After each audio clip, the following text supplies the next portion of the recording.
Welcome to the Banker Lamp. Please enjoy the video. You'll start by preparing both the AirPods and the host device so pairing goes fast.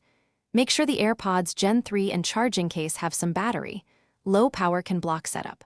On your iPhone or iPad, open Settings and enable Bluetooth. On a Mac, use System Settings. Once done, keep the case lid open and hold the AirPods near the device.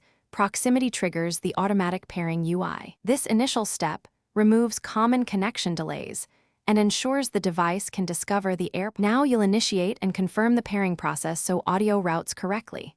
With the lid open, watch for the on-screen prompt. Tap Connect and follow any short setup screens. This exchanges keys and configures settings like spatial audio.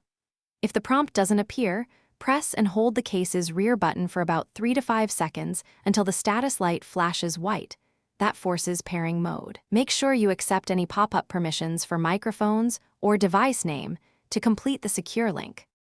Finish by confirming the AirPods are the active audio device and testing functionality so you know everything works.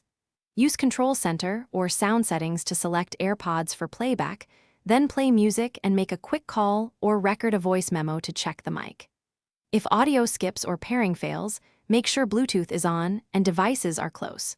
If problems persist, reset the AirPods by holding the case button about 15 seconds until the light flashes amber then white, and repeat pairing. That usually clears stubborn errors. Thanks for watching. If this was helpful, leave a like and consider subscribing. See you next time.